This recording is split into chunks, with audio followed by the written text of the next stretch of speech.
Hello നമസ്കാരം. Italian മാർബിളിൻ്റെ processing നിങ്ങൾ കണ്ടിട്ടുണ്ടോ? ഇറ്റാലിയൻ മാർബിളിൻ്റെ പ്രോസസ്സിങ് ഓരോ സമയത്ത് ഓരോ രീതിയിലാണ് ചെയ്യുന്നത്. ഓരോ ഫാക്ടറികളിലും വ്യത്യാസപ്പെട്ടിരിക്കും. അപ്പോൾ സ്റ്റാൻഡേർഡ് ഫാക്ടറികളൊക്കെ ചെയ്യുകയെന്ന് പറഞ്ഞിട്ടുണ്ടെങ്കിൽ അതിൻ്റെ ആദ്യം അതിനെ ഒരു മോണിറ്ററൈസിങ് ചെയ്യണം. അതിനുവേണ്ടി എന്താ ചെയ്യുന്നതെന്ന് ചോദിച്ചിട്ടുണ്ടെങ്കിൽ എല്ലാ സൈഡും കറക്റ്റായിട്ട് കട്ട് ചെയ്യും. ഒരു സ്ക്വയർ ബോക്സ് കട്ടിങ് ആക്കി മാറ്റിയെടുക്കും. അതിനുള്ള പ്രോസസ്സിംഗ് ആണ് ആദ്യം ചെയ്യുന്നത്. ആദ്യം നമ്മൾ മെഷീനിലേക്ക് കൊണ്ടുവന്നിട്ട് അതൊരു സ്ക്വയർ ബോക്സ് കട്ടിങ് ആക്കും. എന്ന് പറഞ്ഞിട്ടുണ്ടെങ്കിൽ എവിടെയെങ്കിലും മുഴച്ചിരിപ്പുണ്ട് അതെല്ലാം കട്ട് ചെയ്ത് മാറ്റി ഈ രീതിയിൽ പയ്യെ കട്ട് ചെയ്ത് മാറ്റി അതിന് ശേഷം വന്നിട്ട് നെക്സ്റ്റ് പ്രോസസ്സിംഗ് എന്ന് പറഞ്ഞിട്ടുണ്ടെങ്കിൽ ഒരു പ്ലാസ്റ്റിക് ഒരു നെറ്റ് ഉപയോഗിച്ചിട്ട് ഫുള്ളായിട്ട് കവർ ചെയ്യുക എന്നുള്ളതാണ്. ആ നെറ്റ് ഉപയോഗിച്ച് കവർ ചെയ്തതിന് ശേഷമാണ് ബാക്കിയുള്ള പ്രോസസ്സിംഗ് സ്റ്റാർട്ട് ചെയ്യുന്നത്. അതിനുവേണ്ടി നമ്മൾ മെഷീനിലേക്ക് ഈ മെറ്റീരിയൽ കൊണ്ടുവരുന്നു.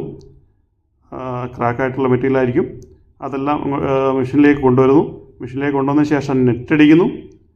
ആ നെറ്റടിക്കുന്ന പ്രോസസ്സിംഗ് ആണ് നിങ്ങളിപ്പോൾ കാണുന്നത്. നെറ്റടിക്കുന്ന പ്രോസസ്സിംഗ് കഴിഞ്ഞതിന് ശേഷം അതിൻ്റെ അടുത്ത സ്റ്റെപ്പ് എന്ന് പറഞ്ഞിട്ടുണ്ടെങ്കിൽ അതിൽ പ്ലാസ്റ്റിക് ഇടുക എന്നുള്ളതാണ്.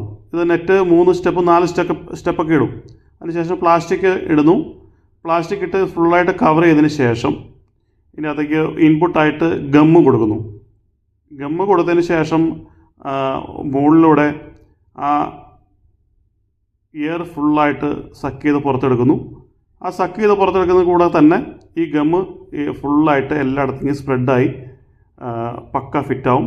അതിനുശേഷം പ്ലാസ്റ്റിക് എടുത്തങ്ങോട്ട് മാറ്റും. കൂടുതൽ വീഡിയോയ്ക്കായി എന്നെ ഫോളോ ചെയ്യുക. താങ്ക്